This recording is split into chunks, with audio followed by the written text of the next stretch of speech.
Les éditions Tellem présentent un enregistrement intégral de La Compagnie Noire de Glenn Cook, lu par Thierry Debrune. Ce livre est dédié aux membres de la Société de science-fiction de Saint-Louis. Je vous embrasse tous. Chapitre 1er. Le légat. Les prodiges et les présages n'ont pas manqué, s'il faut en croire qu'un œil.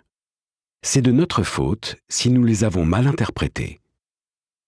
Le handicap de Querneuil ne diminue en rien son talent merveilleux de visionnaire a posteriori. La foudre était tombée d'un ciel dégagé sur la colline nécropolitaine. Un seul éclair avait frappé la plaque de bronze qui scellait la tombe des Forvalaka et abolit pour moitié le sortilège de réclusion. Il avait plu des pierres. Des statues avaient saigné. Des prêtres de plusieurs temples avaient signalé des victimes sacrificielles sans cœur ni foi. L'une d'elles s'était échappée après qu'on lui avait ouvert les entrailles et n'avait jamais été rattrapée. À la caserne de la Fourche, cantonnement des cohortes urbaines, l'image de Theu s'était complètement retournée. 9 soirs d'affilée, 10 vautours noirs avaient volé en cercle autour du bastion. Puis, l'un d'eux avait expulsé l'aigle qui occupait le sommet de la tour de papier. Les astrologues avaient refusé toute interprétation, craignant pour leur vie. Un devin fou avait parcouru les rues en annonçant la fin imminente du monde. Au bastion, non seulement l'aigle avait pris le large, mais le lierre des remparts extérieurs s'était flétri pour céder le terrain à une plante grimpante, noire d'aspect, sauf à la lumière intense du soleil. Mais c'est tous les ans la même chose. Les imbéciles voient des présages dans n'importe quoi, après coup. Nous aurions dû davantage nous méfier. Nous disposions de 4 sorciers moyennement doués pour nous prévenir contre les lendemains ravageurs, mais pas compétents, loin de là, au point de savoir lire l'avenir dans des entrailles de moutons. Les meilleurs augures restent quand même ceux qui lisent dans les présages du passé. Ils accumulent des masses phénoménales d'archives. Béryl, perpétuellement chancelante, menace à tout moment de basculer dans un précipice de chaos. La reine des cités précieuses est vieille, décadente, démente. Elle empeste la dégénérescence et la pourriture morale. Seul un imbécile s'étonnerait de tout ce qu'on voit se faufiler la nuit dans ces rues.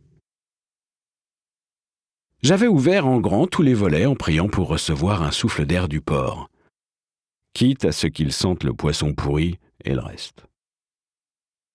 Il n'y avait pas assez de vent pour agiter une toile d'araignée. Je me suis épongé la figure et j'ai grimacé à l'adresse de mon premier patient. « Encore des morpions frisés !» Il a souri faiblement. Il était tout pâle. « C'est le ventre, Toubib !» Frisé a le crâne comme un œuf d'autruche poli, d'où son nom. J'ai consulté les tours de garde et le tableau de service. Aucune corvée à laquelle il chercherait à se soustraire. « C'est grave, Toubib. Vraiment. »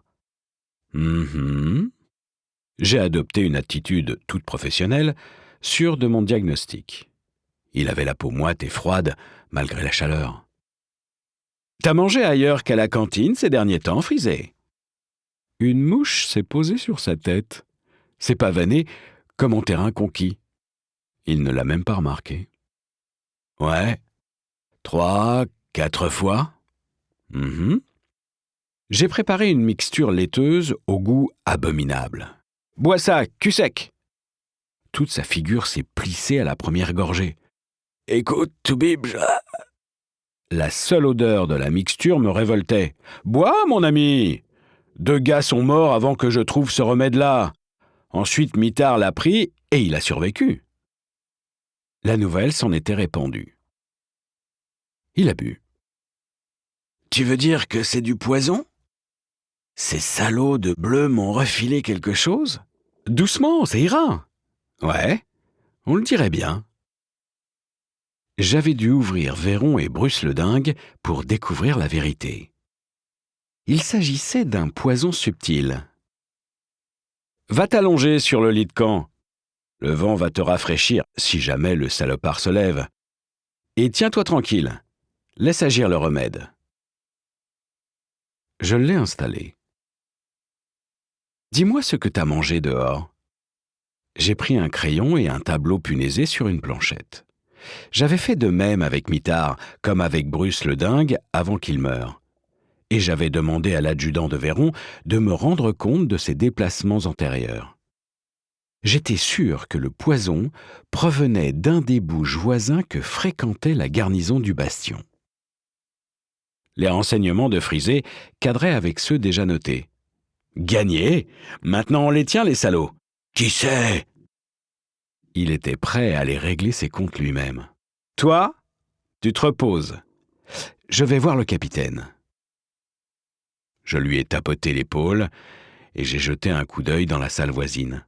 Pas d'autres consultants que Frisé ce matin. J'ai fait le grand tour par le mur de Tréjean, qui surplombe le port de Béryl. À mi-chemin, je me suis arrêté.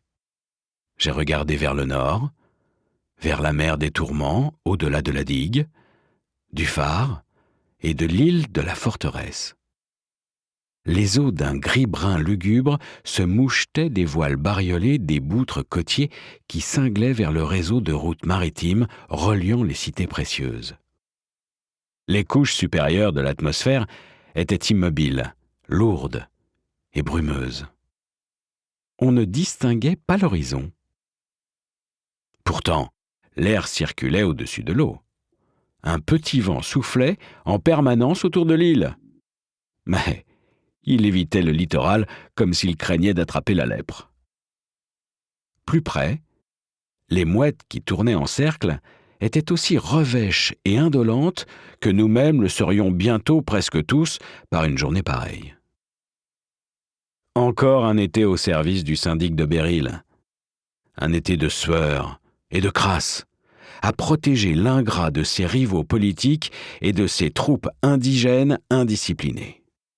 Encore un été à se remuer le cul pour se retrouver récompensé comme Frisé. La paye était bonne, mais pas en espèces gratifiantes pour l'esprit. Nos frères d'antan auraient honte de nous voir aussi diminués. Béryl, quoiqu'ancienne et fascinante, c'est de la détresse en caillebotte. Son histoire, c'est un puits abyssal d'eau sombre. Je m'amuse à sonder ces profondeurs obscures. J'essaye de séparer le fait réel de la fiction, de la légende et du mythe. Une tâche délicate, car les premiers historiens de la cité écrivaient en vue de plaire aux puissants de l'époque. La période la plus intéressante pour moi reste celle de l'antique royaume, la moins bien chroniquée.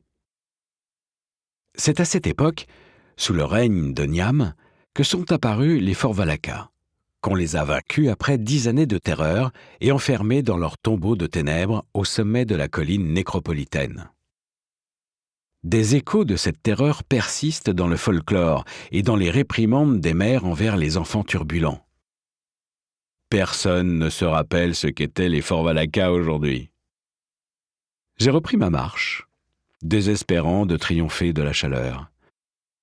Les sentinelles dans l'ombre de leur guérite portaient des serviettes drapées autour du cou. Une petite brise m'a fait sursauter. Je me suis tourné face au port. Un bateau doublait l'île, une grosse bête pesante qui écrasait de sa masse les boutres et les felouques. Un crâne argenté se bombait au centre de sa voile noire gonflée à bloc. Un crâne dont les yeux rouges luisaient. Des feux tremblotaient derrière ses dents cassées. Un cercle argenté scintillant l'entourait. « Merde! C'est quoi ça ?» a demandé une sentinelle. « Aucune idée, Blanchet. » La taille du bateau m'impressionnait davantage que sa voile tape à l'œil. Les 4 petits sorciers que nous avions à la compagnie faisaient aussi bien, question mise en scène, Mais je n'avais jamais vu de galère arborer 5 rangs de rames. Je me suis rappelé ma mission. J'ai frappé à la porte du capitaine. Pas de réponse.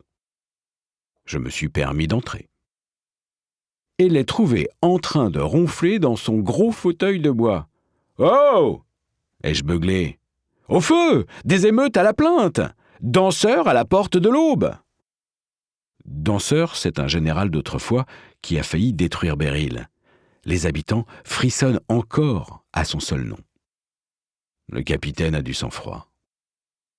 Il ne s'est fendu ni d'un battement de cils, ni d'un sourire. « Tu es présomptueux, Toubib. Quand est-ce que tu apprendras à suivre la filière ?» Par filière, il entendait casser d'abord les pieds du lieutenant. Ne pas interrompre sa sieste, à moins que les Bleus n'envahissent le bastion. Je lui ai parlé de friser et de mon tableau. Il a balancé les jambes à bas de son bureau. « Un boulot pour miséricorde, on dirait. » Sa voix était dure. La compagnie noire ne tolère pas qu'on porte atteinte à ses hommes. Miséricorde, c'était notre adjudant le plus vachard. D'après lui, une 12aine d'hommes suffisait. Mais il nous a autorisé, Silence et moi, à les suivre. Je pourrais rafistoler les blessés. Silence, lui, serait utile si les Bleus devenaient méchants. Silence nous a retardé une demi-journée, le temps pour lui de faire un petit tour rapide dans les bois. « À quoi tu joues, merde ?» lui ai-je demandé lorsqu'il est revenu en traînant un sac à l'air miteux. Il s'est contenté de sourire. Silence, il s'appelle. Le silence, il observe. Le bouge s'appelait Taverne de la Digue. Une tanière douillette. J'y avais passé plus d'une soirée. Miséricorde a placé 3 hommes à la porte de derrière, 2 à chacune des 2 fenêtres. Il en a envoyé encore 2 autres sur le toit. À Béryl, chaque bâtiment possède une trappe sur le toit. Les habitants dorment à l'étage supérieur durant l'été. À la tête du reste de la troupe, il a pénétré dans la taverne par la porte de devant. Miséricorde était un type plutôt petit, suffisant, porté sur les attitudes théâtrales. Il n'aurait pas dédaigné qu'une fanfare annonce son entrée. La masse des consommateurs s'est figée devant nos boucliers, nos lames au clair et nos figures lugubres dont on ne distinguait que des fragments de peau par des ouvertures dans nos masques protecteurs. « Vérus !» a crié Miséricorde. « Amène ton cul par ici !» Le grand-père de la famille du patron est apparu. Il s'est faufilé jusqu'à nous comme un corneau craignant de recevoir un coup de pied. Les clients se sont mis à murmurer. « La ferme !» a grondé Miséricorde. Il pouvait tirer de véritables rugissements de son corps chétif. « Que peut-on pour votre service, mes bons seigneurs ?» a demandé le vieux. « Tu peux faire venir tes fils et tes petits-fils, Bleu ?» Des chaises ont grincé. Un soldat a battu sa lame sur une table. « Restez tranquillement assis !» a dit Miséricorde. « Vous déjeunez, c'est très bien. Dans 1 heure, on vous relâche. » Le vieux s'est mis à trembler. « Je ne comprends pas, monsieur. Qu'est-ce qu'on a fait ?» Miséricorde s'est fondu d'un sourire mauvais. « Il joue bien l'innocence. S'agit de meurtre, Vérus. 2 inculpations de meurtre par empoisonnement, plus 2 tentatives de meurtre par empoisonnement. Les juges ordonnent le châtiment des esclaves. » Il s'amusait. Je n'appréciais guère Miséricorde. Il n'avait jamais cessé d'être le gamin qui arrache les ailes aux mouches. Le châtiment des esclaves consistait à abandonner le condamné aux oiseaux charognards après une crucifixion publique. À Béryl, seuls les criminels sont enterrés sans être incinérés, ou ne sont pas enterrés du tout. Un tumulte s'est élevé dans la cuisine. On tentait de sortir par derrière. Nos hommes n'étaient pas d'accord. La salle de la taverne a explosé. Une marée humaine hérissée de dagues nous a déferlé dessus. On nous a repoussés jusqu'à la porte. Les innocents avaient manifestement peur de se faire condamner en même temps que les coupables. La justice de Béryl est expéditive, sommaire, cruelle, et donne rarement à l'accusé l'occasion de se disculper. Une dague a passé un bouclier. Un de nos hommes s'est écroulé. Je ne suis pas un grand combattant, mais j'ai pris sa place. Miséricorde m'a lancé un quolibet que je n'ai pas compris. « T'as perdu toute chance de passer à la postérité, » ai-je riposté. « T'es définitivement rayé des annales. »« Des conneries, tu notes tout. » Une douzaine d'hommes étaient tombés. Des flaques de sang se formaient dans des creux par terre. Des spectateurs s'étaient rassemblés dehors. Un téméraire n'allait pas tarder à nous attaquer dans le dos.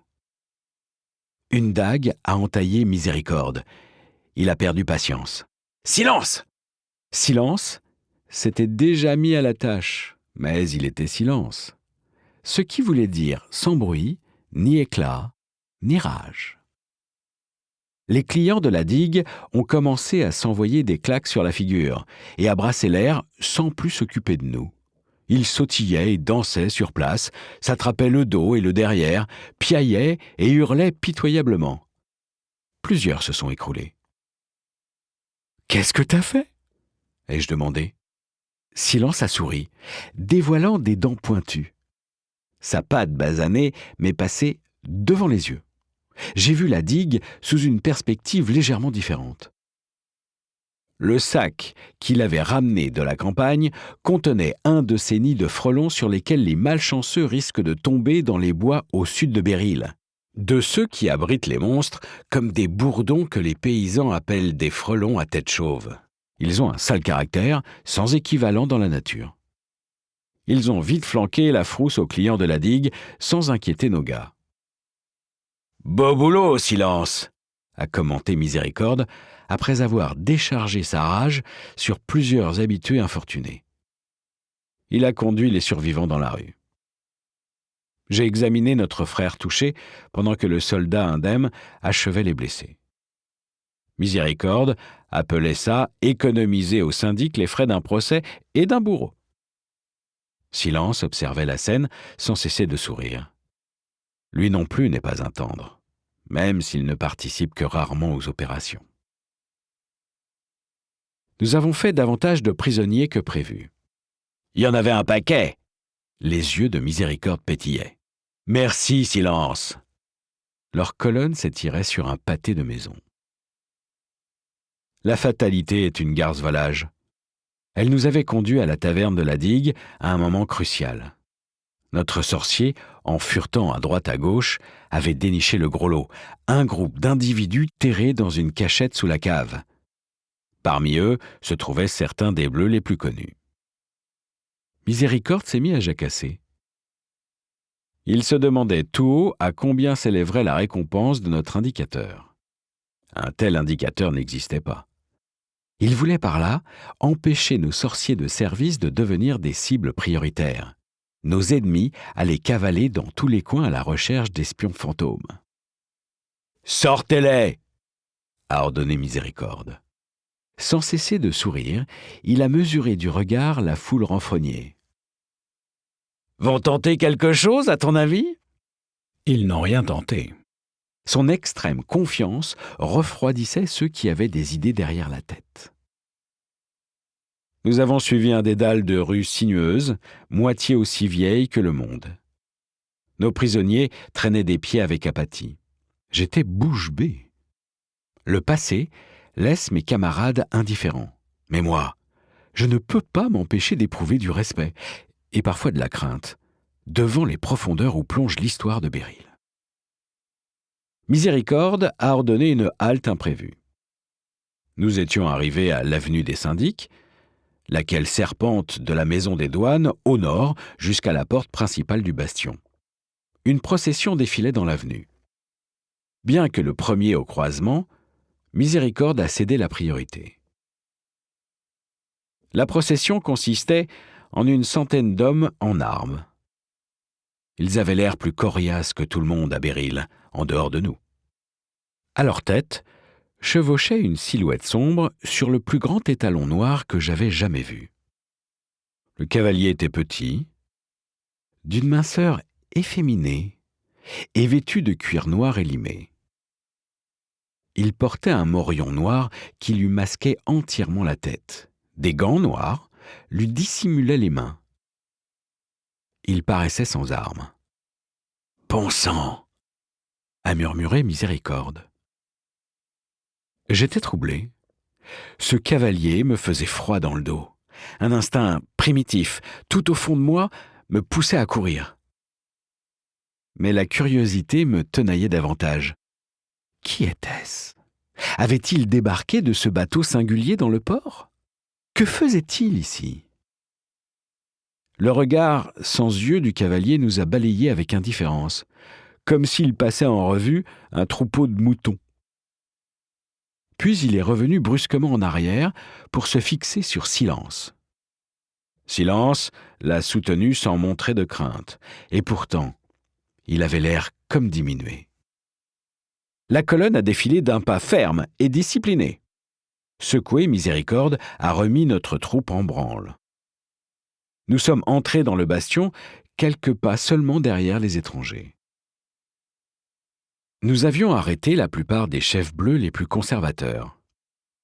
Lorsque la nouvelle du raid s'est répandue, les têtes brûlées locales ont décidé de se donner de l'exercice et ont déclenché une pagaille gigantesque. Le temps perpétuellement corrosif agit sur la raison des hommes. La populace de Béryl est violente. Des émeutes se déclarent quasiment sans provocation. Lorsqu'elles tournent mal, les morts se chiffrent par milliers. Cette fois, c'était une des plus mauvaises. L'armée, c'est la moitié du problème. Une succession de syndics faibles, au mandat court, avait sapé la discipline. Les troupes échappaient désormais à toute autorité. Mais elles prenaient cependant des mesures contre les émeutes. Elles voyaient dans leur répression un droit au pillage. Le pire est arrivé. 3 cohortes de la caserne de la Fourche ont réclamé une prime spéciale avant d'accepter de rétablir l'ordre. Le syndic a refusé de payer. Les cohortes se sont mutinées. La section de Miséricorde a établi en hâte une position près de la porte des décombres et tenu les 3 cohortes à distance. La plupart de nos hommes sont morts, mais aucun n'a pris la fuite. Miséricorde lui-même a perdu un œil, un doigt, a reçu une blessure à l'épaule et à la hanche. Il avait son bouclier percé de plus d'une centaine de trous à l'arrivée des secours. On me l'a ramené plus mort que vif. À la fin, les mutinés ont préféré se disperser plutôt qu'affronter le reste de la Compagnie noire. Les pires émeutes de mémoire d'homme. Nous avons perdu près d'une centaine de frères d'armes en voulant les réprimer. Nous pouvions difficilement nous permettre la perte d'un seul. À la plainte, les cadavres tapissaient les rues. Les rats se sont engraissés. Des nuées de vautours et de corbeaux ont migré de la campagne. Le capitaine a donné l'ordre à la compagnie de se retirer au bastion. « Laissons l'affaire suivre son cours », a-t-il dit. « On en a assez fait comme ça. » Son humeur avait dépassé le stade de l'amertume et du dégoût. « Notre contrat ne nous oblige pas à nous suicider. » Quelqu'un a lancé en matière de plaisanterie que nous pourrions trébucher sur nos épées. « C'est ce qu'attend le syndic, on dirait. » Béryl nous avait sapé le moral. Mais le plus désenchanté, c'était le capitaine. Il se reprochait nos pertes. Pour tout dire, il a même voulu démissionner. La populace grincheuse tâchait, de mauvaise grâce et sans méthode, d'entretenir le chaos, s'opposait à toute tentative de combattre les incendies ou d'empêcher le pillage, mais sinon, elle se contentait de traîner dans les rues. Les cohortes mutinées, grossies de déserteurs d'autres unités, systématisaient le meurtre et le saccage. Le 3e soir, j'étais de faction au mur de Tréjean, sous les étoiles qui me serinaient que seuls les imbéciles se portent volontaires. La ville était étrangement silencieuse. J'aurais pu m'inquiéter davantage si je n'avais pas été aussi fatigué. C'était tout ce que je pouvais faire pour me tenir éveillé. Tam Tam s'est approché. « Qu'est-ce que tu fiches là ?» Toubib !» Je fais un remplacement. « T'as l'air d'un cadavre ambulant. Va te reposer. » « T'as pas l'air en forme non plus, l'avorton. » Il a haussé les épaules. « Comment il va, miséricorde ?»« Pas encore tiré d'affaire. » J'avais en vérité peu d'espoir de le sauver. J'ai pointé le doigt. « Tu sais ce qui se passe là-bas ?» Un cri isolé a retenti au loin. Il avait un accent qui le distinguait de ceux qui l'avaient précédé, des cris qui avaient exprimé la douleur, la rage et la peur. Celui-là évoquait quelque chose de plus sinistre. Tam Tam a bredouillé, manie qu'il partage avec son frère qu'un œil. Quand on ne sait pas, il se figure qu'il s'agit d'un secret qu'il vaut mieux garder pour eux. Ah, ces sorciers! Le bruit court que les mutins ont brisé les sceaux de la tombe des Forvalaka pendant qu'ils pillaient la colline nécropolitaine. Hein? Ces machins sont en liberté? C'est ce que pense le syndic. Le capitaine ne prend pas ça au sérieux. Moi non plus. Même si Tam Tam paraissait soucieux. Ils avaient l'air coriaces, les mutins de l'autre jour. On aurait dû les recruter, dit-il de la tristesse dans la voix. Qu'un œil et lui sont dans la compagnie depuis longtemps. Ils ont assisté à une grande partie de son déclin. Il voulait quoi? Il a haussé les épaules. Repose-toi, Toubib, va pas te tuer. Ça changera rien en fin de compte. Il est reparti d'un pas tranquille, perdu dans l'immensité de ses pensées. J'ai levé un sourcil. Il était drôlement déprimé. Je suis revenu vers les feux, les lumières et l'absence troublante de Raffut. Mes yeux n'arrêtaient pas de loucher, ma vue de s'obscurcir. Tam Tam avait raison. J'avais besoin de dormir. Des ténèbres s'est échappé un autre de ces étranges cris désespérés, plus proche cette fois. « Debout, Toubib !» Pas aimable, le lieutenant. « Le capitaine veut te voir aux messes. » J'ai gémi, juré, les menacé des pires calamités. Il a souri, m'a pincé le nerf du coude, m'a fait rouler par terre. « Je suis déjà debout !» Ai-je grommelé en cherchant autour de moi mes bottes à tâtons. « Qu'est-ce qui se passe ?» Il était parti. « Est-ce que Miséricorde va s'en sortir, Toubib ?» a demandé le capitaine. « Ça m'étonnerait, mais on a vu des miracles plus étonnants. » Tous les officiers et sous-officiers étaient là. « Vous voulez savoir ce qui se passe ?» dit le capitaine. « Le visiteur de l'autre jour était un envoyé de l'étranger.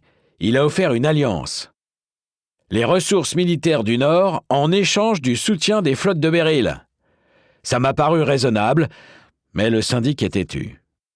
Il ne digère pas la conquête d'Opale. Je lui ai suggéré davantage de souplesse. Si ces nordistes sont des bandits, alors la solution de l'alliance est peut-être un moindre mal. Mieux vaut être allié que tributaire. Un seul problème. Qu'est-ce qu'on décide si le légat fait pression sur nous? S'il nous dit de nous battre contre ces nordistes, on doit refuser? A demandé Candy. Peut-être. Nous battre contre un sorcier peut signifier notre destruction. Bang! La porte du mess s'est ouverte à la volée. Un homme petit, noueux, au teint mat, précédé d'un nez comme un grand bec bossu, est entré en coup de vent.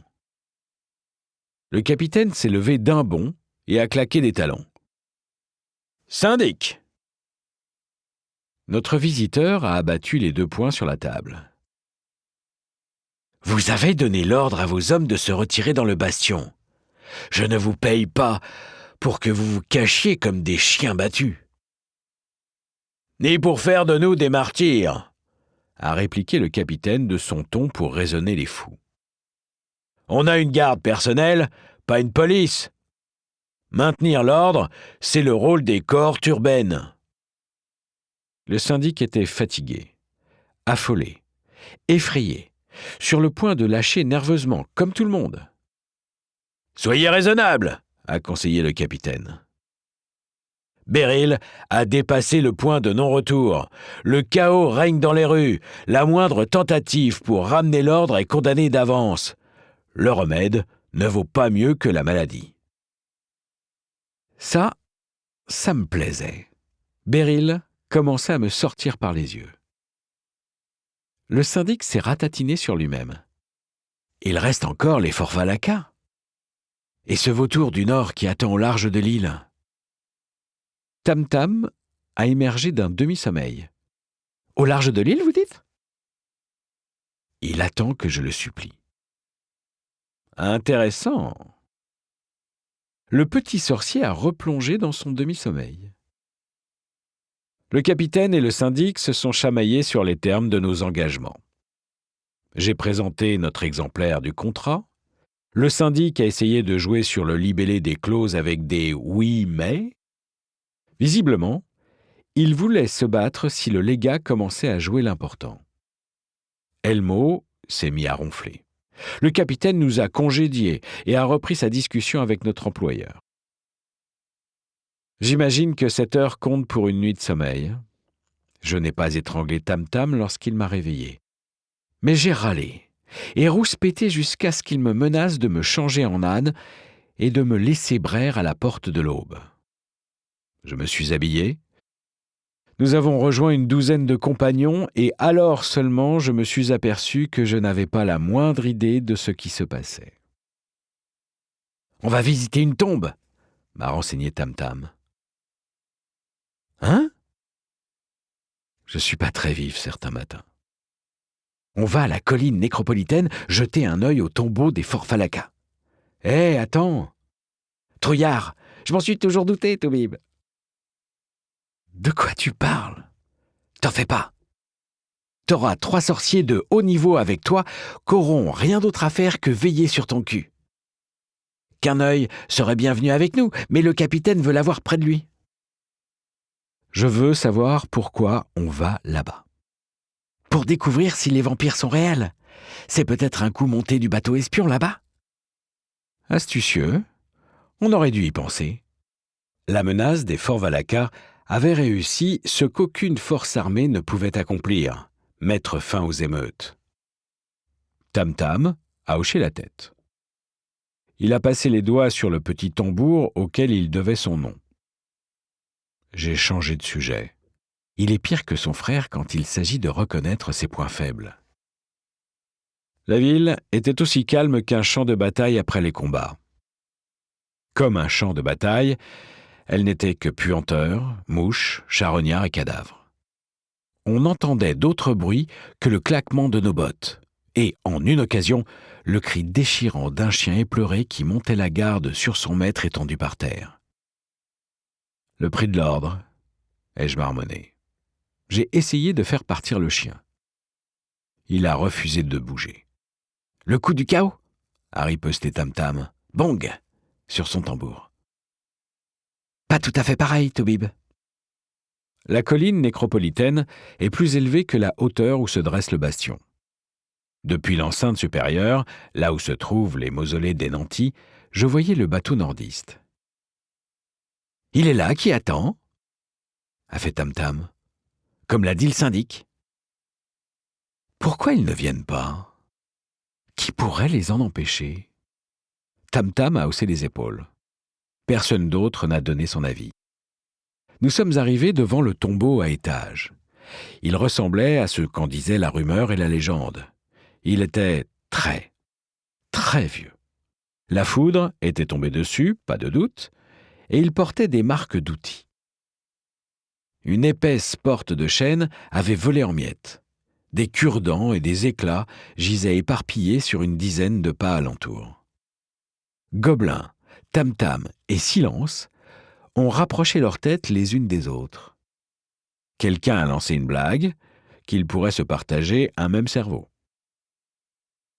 Gobelin et Silence ont alors pris position de chaque côté de la porte, à quelques pas en arrière. Tam-Tam, lui, a fait face de front.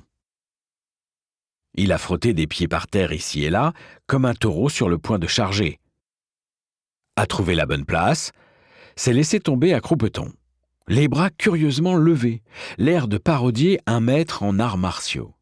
« Et si vous ouvriez la porte, espèce d'idiot » a-t-il grondé. « Des crétins ! Il a fallu que j'amène des crétins. Bong bong sur le tambour. Reste là, les doigts dans le nez. 2 d'entre nous ont empoigné la porte démantibulée et ont soulevé. Elle était trop gauchie pour résister longtemps. Tam-Tam a gratté son tambour, poussé un cri affreux et bondi à l'intérieur. Gobelin s'est précipité vers l'entrée à sa suite. Silence s'est déplacé d'un glissement rapide. Dans le tombeau, Tam-Tam a lâché un couinement de rat et s'est mis à éternuer. Il est ressorti en titubant, les yeux larmoyants, en se frottant le nez du gras des mains. On aurait dit qu'il avait un méchant rhume lorsqu'il a expliqué. « C'était pas une astuce !» Sa peau d'ébène avait viré au gris. « Comment ça ?» ai-je demandé. Il a fait un geste sec du pouce en direction du tombeau. Gobelin et Silence étaient maintenant à l'intérieur. Ils se sont mis à éternuer à leur tour. Je me suis glissé jusqu'à l'entrée pour jeter un coup d'œil. On y voyait goutte. Que de la poussière épaisse à la lumière du soleil devant mes pieds. Puis, je suis passé à l'intérieur. Mes yeux se sont habitués à l'obscurité. Il y avait des os partout. Des os en tas, des os en pile, des os soigneusement rangés par un esprit malade. C'étaient des os étranges, semblables aux os humains, mais aux proportions bizarres à mes yeux de docteur. Il avait dû y avoir une 50aine de corps au départ. On les avait littéralement entassés à l'époque. Sûrement des Forvalaka alors, parce que Beryl enterre ces bandits non incinérés. Il y avait aussi des cadavres récents. J'ai compté 7 soldats morts avant que je commence à éternuer. Ils portaient les couleurs d'une cohorte mutinée. J'ai traîné un cadavre dehors, l'ai lâché, ai fait quelques pas en titubant et vomi bruyamment. L'estomac calmé, je suis revenu examiner ma prise. Les autres se tenaient autour, verdâtres. « C'est pas un fantôme qui a fait ça ?» a dit Gobelin. Tam-Tam a eu un bref hochement de tête. Il était le plus secoué de tous. Plus secoué que le spectacle ne l'exigeait. J'ai trouvé. Silence s'est remis au travail, a réussi à invoquer une petite brise vive, comme une jouvencelle qui a passé en coup de vent la porte du mausolée avant de ressortir en trombe, les jupes alourdies de poussière et d'odeur de mort. « Ça va ?» ai-je demandé à Tam-Tam. Il a louché sur mon barda médical et m'a chassé du geste. « Ça ira, des souvenirs qui me reviennent. » Je l'ai laissé tranquille 1 minute, puis l'ai asticoté. « Des souvenirs ?» On était gamins, Carnoy et moi. On avait été vendus à Ngamo pour devenir ses apprentis. Un messager est arrivé d'un village plus loin dans les collines. Il s'est agenouillé près du soldat mort, les mêmes blessures. J'étais ébranlé. Rien d'humain ne tuait de cette façon-là, et pourtant, les dégâts avaient l'air délibérés, calculés, l'œuvre d'une intelligence malfaisante. C'en était d'autant plus horrible. J'ai dégluti, me suis agenouillé et commencé mon examen. Silence et Gobelin se sont faufilés dans le tombeau. Gobelin avait une petite boule ambrée de lumière qui roulait dans ses mains en coupe. « Pas saigné », j'ai fait remarquer. « Ça prend le sang », a dit Tam-Tam. Silence a tiré un autre cadavre dehors. « Et les organes quand ça a le temps ?» Le deuxième corps avait été ouvert en 2 de laine au gosier. Le cœur et le foie manquaient. Silence est retourné dans le mausolée. Gobelin en est sorti. Il s'est assis sur un monument commémoratif brisé et a secoué la tête. « Alors ?» a demandé Tam-Tam. « Du sérieux, pas de doute. C'est pas une blague de notre ami. » Il a pointé le doigt. Le nordiste continuait de patrouiller au milieu d'un essaim de pêcheurs et de caboteurs. Il y en avait 54 enfermés là-dedans. Ils se sont mangés entre eux. Celui-là, c'est le dernier qui restait. Tam-Tam a bondi comme s'il venait de recevoir une gifle. « Qu'est-ce qui se passe ?» j'ai demandé. Ça veut dire qu'on a affaire à ce qu'on peut trouver de plus pervers, de plus rusé, de plus cruel et de plus fou. » « Des vampires ?» j'ai marmonné. « De nos jours ?» Tam-Tam a rectifié. « Pas vraiment un vampire, plutôt le léopard-garou, l'homme panthère qui marche sur 2 pattes le jour et 4 la nuit. » J'avais entendu parler de loup-garou et d'ours-garou. Les paysans autour de la ville où je suis né racontent ce genre d'histoire. Je n'avais jamais entendu parler de léopard-garou. Ce que j'ai dit à Tam-Tam. « L'homme panthère vient de très loin dans le sud, de la jungle. » Il a regardé la mer au large. « Il faut les enterrer vivants. » Silence a déposé un autre cadavre. Des léopards-garous buveurs de sang, dévoreurs de foie. Une race ancienne, nourrie de ténèbres, animée par un millénaire de haine et de fringales. Un vrai cauchemar. Tu peux y faire quelque chose ? Ngamo n'y est pas arrivé. Je ne serai jamais aussi bon que lui, et lui, il a perdu un bras et un pied en essayant d'éliminer un jeune mâle. Là, on a une vieille femelle, hargneuse, cruelle et rusée. À nous 4, on pourrait la tenir à distance. La vaincre, non. Mais si Querneuil et toi, vous connaissez cette bête ? Non ! Il avait la tremblote. Il a étreint son tambour si fort que l'instrument en a gémi. On peut rien faire ! Le chaos a cessé. Dans les rues de Béryl régnait un silence pesant de ville dévastée. Même les mutins se cachaient en attendant que la fringale les pousse vers les greniers à blé municipaux. Le syndic a essayé de forcer la main au capitaine. Le capitaine l'a ignoré. Silence, Gobelin et Querneuil traquaient le monstre. La bête réagissait à des instincts purement animaux, satisfaisait une faim ancestrale. Les factions harcelaient le syndic de demandes de protection. Le lieutenant nous a convoqués encore une fois aux messes. Le capitaine n'a pas perdu de temps. « Messieurs, notre situation n'est pas reluisante. » Il a fait les 100 pas. « Béryl exige un nouveau syndic. Chaque faction a demandé à la Compagnie Noire de se tenir à l'écart. » Le dilemme moral s'intensifiait avec la gravité de la situation. « On n'est pas des héros, » a repris le capitaine. « On est des durs, on est têtus, on tâche d'honorer nos engagements, mais on refuse de mourir pour des causes perdues. » J'ai protesté, me suis fait la voix de la tradition pour contester sa proposition tacite.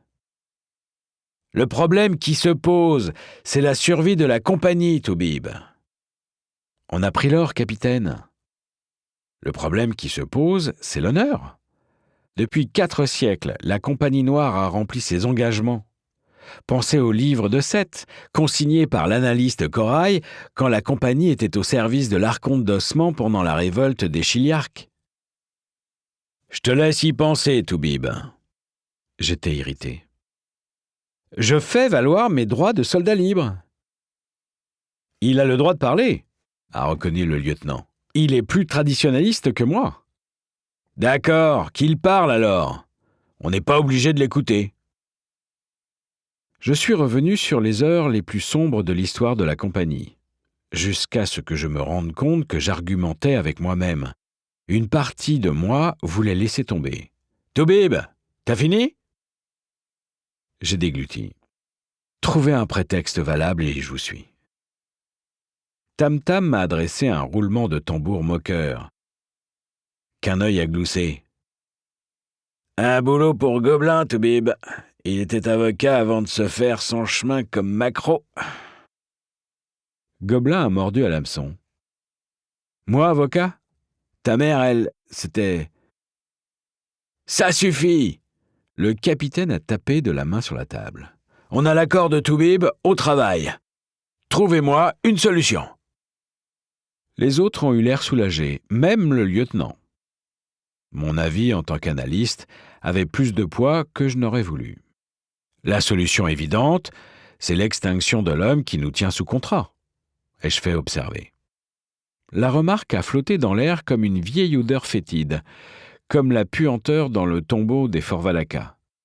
Vu l'état piteux où on se trouve, comment nous en vouloir si un assassin arrive à se faufiler ? Quelle mentalité ? C'est du propre, Toubib ? a dit Tam-Tam. Il m'a adressé un autre roulement de tambour. La poêle qui se moque du chaudron? On sauverait les apparences de l'honneur? Ça nous arrive d'échouer, plus souvent qu'à notre tour. Ça me plaît, a dit le capitaine. On va se séparer avant que le syndic vienne voir ce qui se passe. Tu restes, Tam-Tam. J'ai un travail pour toi. C'était une nuit à hurlements.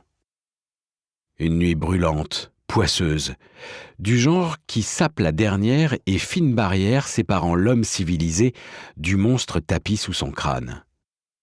Les cris sortaient des maisons où la peur, la chaleur et le surpeuplement exerçaient une trop forte traction sur les chaînes du monstre.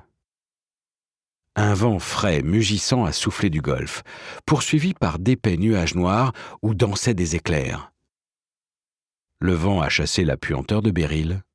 La pluie torrentielle a nettoyé les rues à grande eau. Dans la lumière du petit matin, Béryl avait l'air d'une ville différente, silencieuse, fraîche et propre. Les rues étaient parsemées de flaques lorsque nous sommes allés sur les quais. L'eau gloussait encore au fil des caniveaux. À midi, l'atmosphère serait à nouveau de plomb et plus humide que jamais. Tam-Tam nous attendait dans un bateau qu'il avait loué. « Combien tu t'es mis dans la poche sur ce coup-là » lui ai-je demandé. « Ce chaland va couler avant d'avoir doublé l'île, j'ai l'impression. »« Pas un sou, Toubib !» Il paraissait déçu. Son frère et lui sont de fiefés chapardeurs et des professionnels du marché noir. « Pas un sou. Ce bateau est plus rapide qu'il en a l'air. Son propriétaire, c'est un trafiquant. »« Je te crois sur parole. T'es sûrement au courant. » J'ai quand même embarqué d'un pied prudent. Il a grimacé.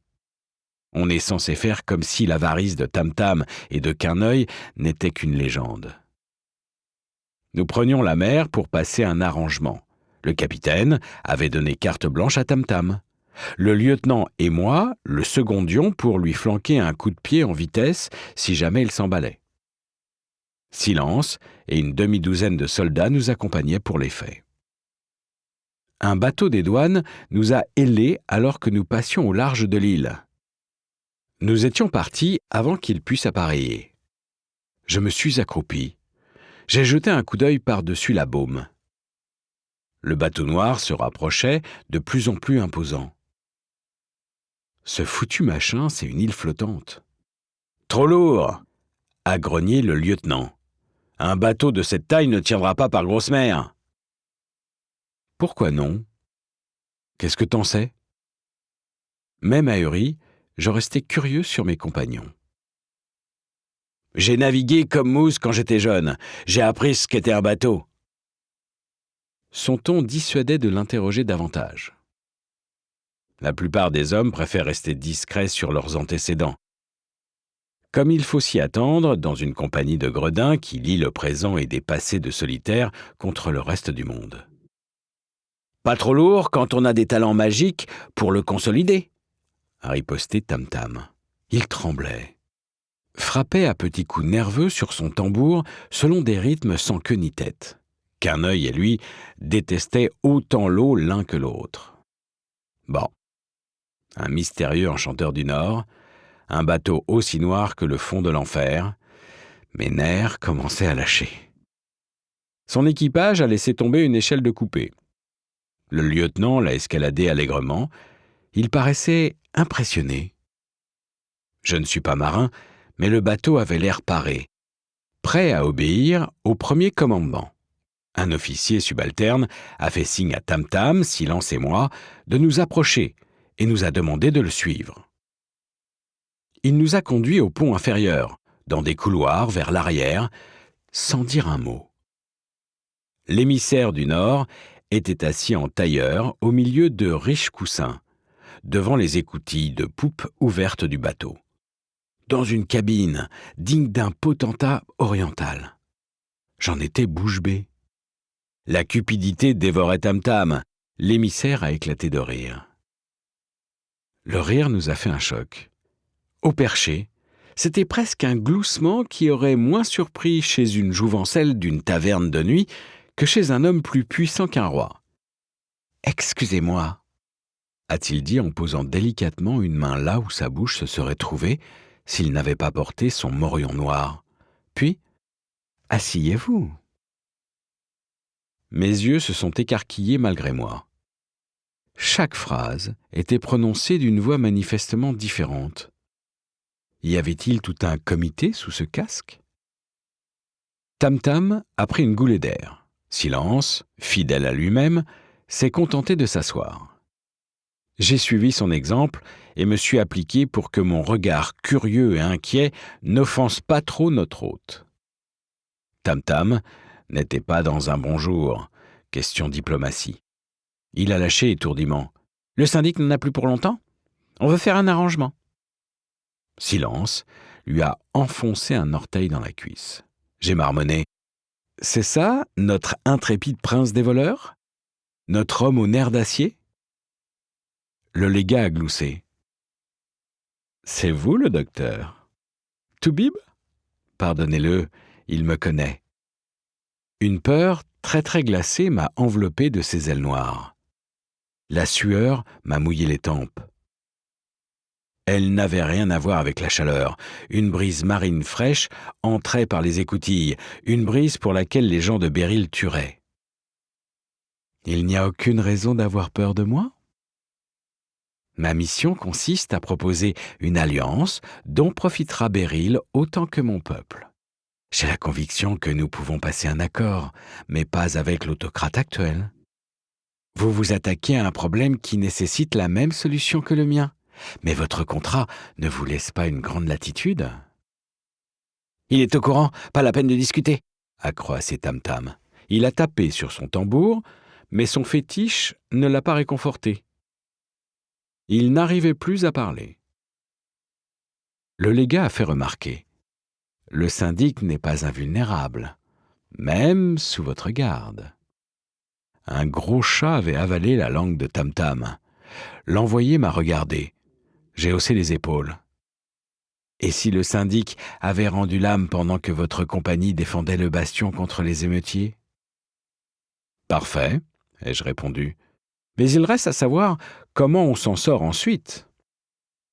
Vous chassez les émeutiers, puis vous découvrez la mort du syndic. Vous n'avez plus d'emploi, en conséquence, vous quittez Béryl? Pour aller où? Et nos ennemis, on les distance comment? Les corps Turben se lanceraient à nos trousses?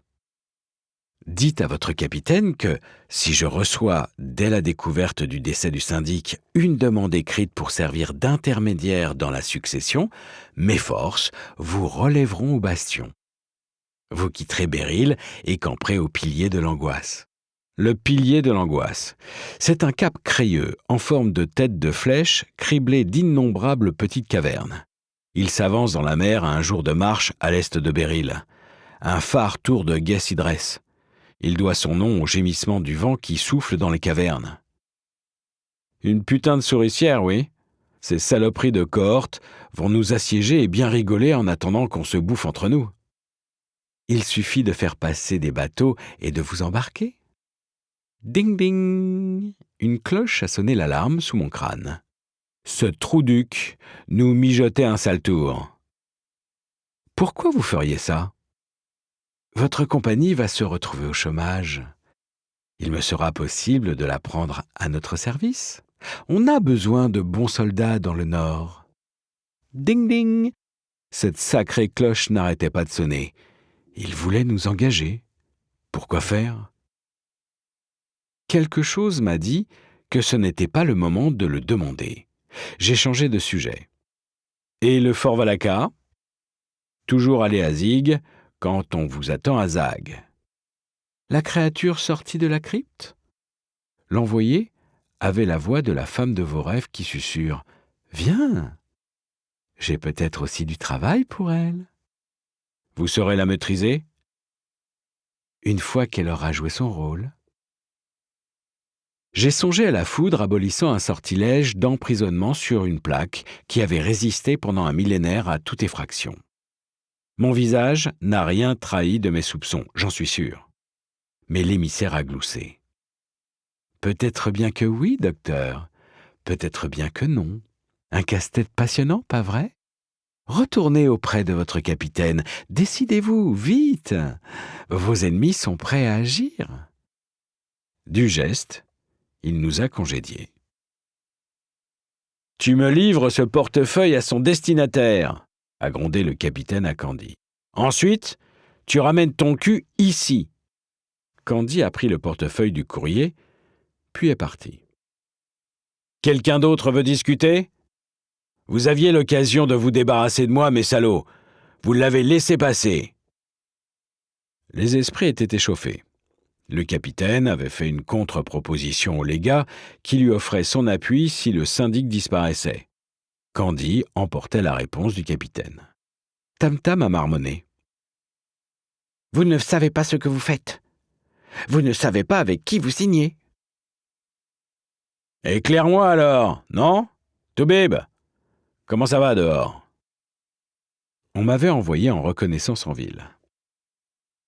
C'est bien la peste, mais pas comme celle que j'ai vue jusqu'ici.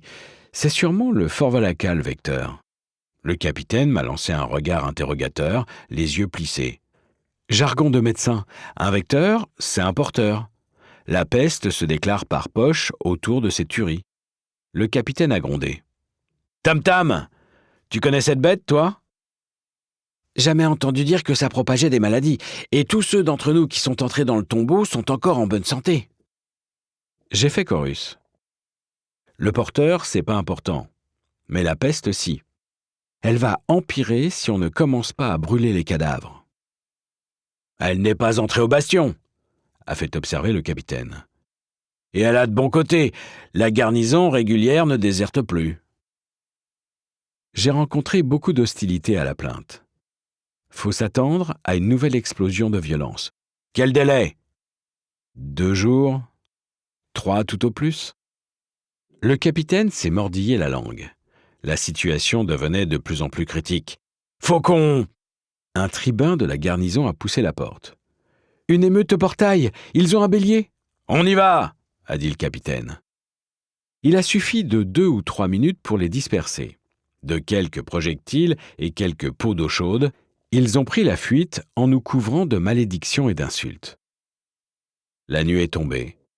Je suis resté sur le mur à regarder au loin les torches parcourir la ville. L'émeute se transformait, se dotait d'un système nerveux. Si elle y ajoutait un cerveau, nous allions être pris dans une révolution. Le mouvement des torches a fini par se ralentir. L'explosion ne serait pas pour la nuit.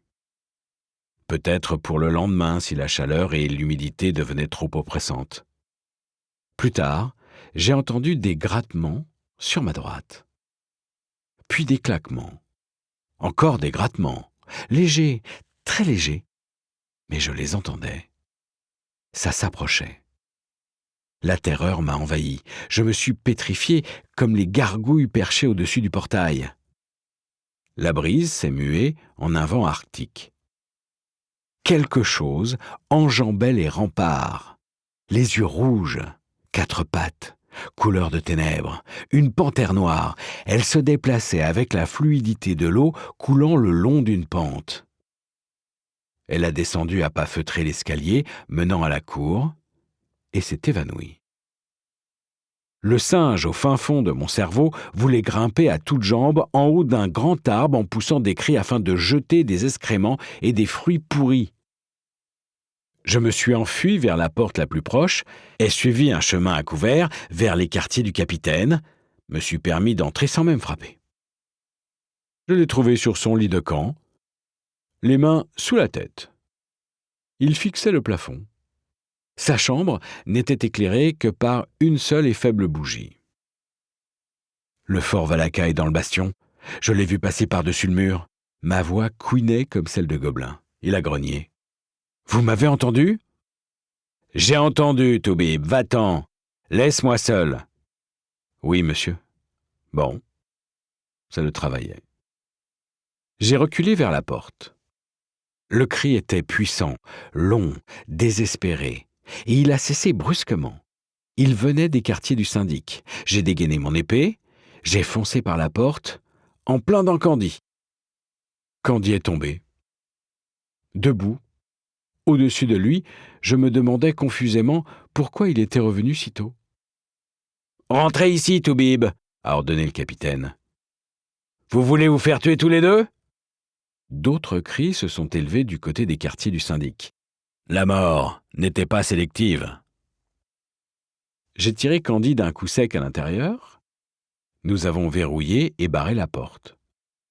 Je me suis adossé au battant, les yeux fermés, hors d'haleine. C'est sûrement mon imagination, mais j'ai cru entendre quelque chose grogner en passant un pas de loup de l'autre côté. « Et maintenant ?» a demandé Candy. Il avait le visage décomposé, ses mains tremblaient.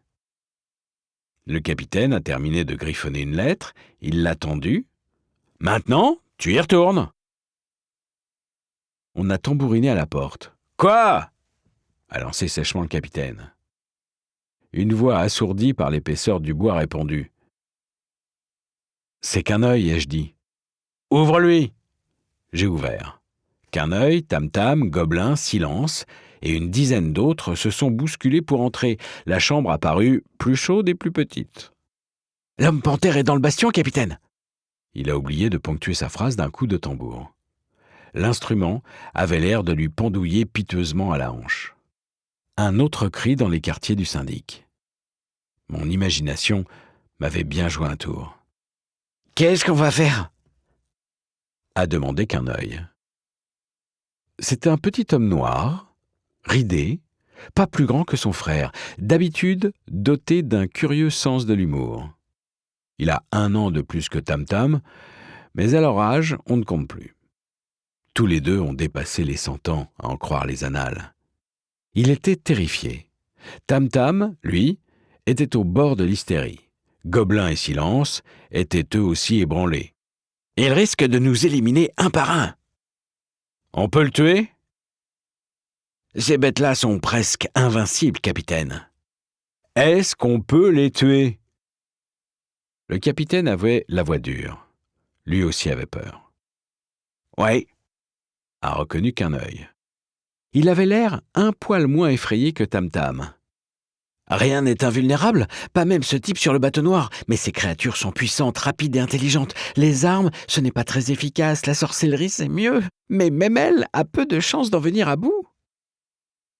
Jamais encore je ne l'avais entendu avouer ses limites.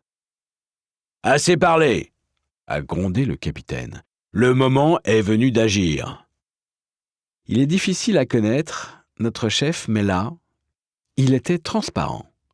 La rage et la frustration que lui causait une situation insupportable retombaient sur le fort Valaka. Tam-Tam et qu'un œil ont protesté avec véhémence. « Vous y pensez depuis que vous avez découvert que cette chose était en liberté, » a dit le capitaine. « Vous avez décidé de ce que vous feriez le cas échéant. On va le faire. » Un autre cri. « Ça doit être un abattoir à la tour de papier ?» ai-je marmonné. La chose pourchasse tout le monde jusqu'ici. Un instant, j'ai cru que même Silence allait protester. Le capitaine s'est harnaché de ses armes. « Allumette ! Rassemble les hommes. Scellez toutes les entrées de la tour de papier. Elmo, prends quelques bons hallebardiers et arbalétriers. Enduisez les carreaux de poison. » 20 minutes se sont écoulées. J'ai perdu le compte des cris. Plus rien n'importait que la vive inquiétude qui m'agitait et une question. Pourquoi le fort Valaka s'en prenait-il au bastion ? Pourquoi persistait-il dans sa chasse ? C'était davantage que la faim qui le poussait. Le légat avait insinué qu'il trouverait à l'employer. Pour faire quoi ? Ça ? Qu'est-ce qui nous prenait de travailler avec un type capable d'une chose pareille ? Les sorciers collaboraient tous les 4 au sortilège qui nous précédait en grésillant. L'air lui-même crépitait d'étincelles bleues. Les hallebardiers suivaient, puis les arbalétriers. Derrière eux, une autre dizaine d'hommes sont entrés dans les quartiers du syndic. Déconvenus. L'antichambre de la tour de papier avait l'air parfaitement normal. « C'est en haut !» nous a dit qu'un œil. Le capitaine a fait face au couloir derrière nous. « Allumette ! Fais entrer tes hommes. » Il comptait avancer pièce par pièce et sceller chacune des sorties, sauf une pour la retraite. Querneuil et Tam-Tam désapprouvaient. D'après eux, la chose serait plus dangereuse acculée. Un silence menaçant nous enveloppait. Il n'y avait pas eu de cri depuis plusieurs minutes. Nous avons trouvé la première victime au pied de l'escalier qui menait à la tour proprement dite. « Un des nôtres !» ai-je grommelé. Le syndic s'entourait toujours d'une escouade de la compagnie. Les chambres en haut ? Je n'étais jamais entré dans la tour de papier. Le capitaine a hoché la tête. Niveau cuisine, ensuite réserve, quartier du personnel sur 2 niveaux, puis la famille, puis le syndic lui-même. Bibliothèque et bureau tout en haut. Il veut que ce soit difficile de l'approcher. J'ai examiné le corps. Pas comme ceux du tombeau, Tam-Tam. Il a laissé le sang et les organes. Comment ça se fait ? Il n'avait pas de réponse. Querneuil non plus. Le capitaine a fouillé les ténèbres au-dessus. Maintenant, ça se complique. Hallebardier, une marche à la fois. Gardez vos lames basses. Les arbalètes, restez à 4 ou 5 marches derrière. Tirez sur tout ce qui bouge. Les épées au clair, tout le monde. Querneuil, envoie ton sortilège d'abord. Un crépitement. Une marche, une autre, doucement. Odeur de peur. Pang! Un homme a déchargé son arbalète accidentellement. Le capitaine a craché et grondé comme un volcan de mauvaise humeur. Il n'y avait strictement rien à voir. Quartier du personnel. Du sang avait éclaboussé les murs, des cadavres et des morceaux de cadavres gisaient partout au milieu de meubles invariablement défoncés et mis en pièces. On a des durs à cuire dans la compagnie, mais même les plus solides étaient ébranlés. Même moi, habitué en tant que médecin à voir les pires horreurs des champs de bataille. « Capitaine, » a dit le lieutenant, « je vais chercher le reste de la compagnie. Ce monstre va pas s'en tirer. » Le ton ne souffrait aucune contradiction. Le capitaine s'est contenté de hocher la tête. Le carnage produisait cet effet. On oubliait un peu sa peur. La plupart d'entre nous se disaient qu'il fallait tuer la bête. Un cri a fusé dans les étages, lancé à notre attention, comme pour se moquer de nous, pour nous défier de monter.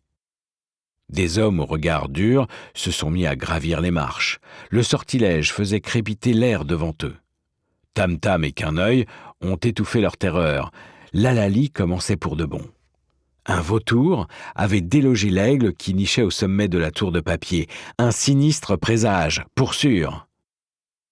Je n'avais aucun espoir pour notre employeur. Nous avons monté 5 étages. Il était évident, vu le sang répandu, que le fort Valaca les avait tous visités. Tam-Tam a levé brusquement la main, tendu un doigt. Le fort Valaca était tout près. Les hallebardiers se sont agenouillés derrière leurs armes. Les arbalétriers ont visé les ténèbres. Tam-Tam a attendu 30 secondes. Silence, Gobelin, Querneuil et lui gardaient une attitude tendue. Ils écoutaient ce que le reste du monde ne pouvait qu'imaginer. Puis, « Il attend. Faites gaffe. Faut pas lui laisser la moindre chance. » J'ai posé une question idiote, trop tard de toute façon pour que sa réponse change quoi que ce soit. Est-ce qu'on ne devrait pas se servir d'armes en argent ? Les pointes de carreau et les lames d'épée ? Tam-Tam a eu l'air déconcerté. Là d'où je viens, les paysans disent qu'il faut tuer les loups-garous avec de l'argent. Des conneries! On les tue comme on tue autre chose, seulement faut aller plus vite et taper plus fort, parce qu'on n'a le droit qu'à un coup. Plus il nous en apprenait sur la créature, moins elle nous paraissait terrible. C'était comme chasser un lion solitaire. Pourquoi en faire tout un plat ? Je me suis rappelé les quartiers du personnel. « On bouge plus !» a dit Tam-Tam. « Et plus de bruit, on va essayer un envoi. » Ses collègues et lui ont rapproché leur tête. Au bout d'un moment, il nous a fait signe de reprendre notre progression. Nous nous sommes faufilés jusqu'au palier suivant, serrés les uns contre les autres, comme un hérisson humain au piquant d'acier. Les sorciers ont lancé leur enchantement. Un rugissement de colère est sorti de l'ombre devant nous, accompagné d'un raclement de griffes. Quelque chose a bougé. Les arbalètes ont chanté, un autre rugissement presque moqueur. Les sorciers ont encore rapproché leur tête.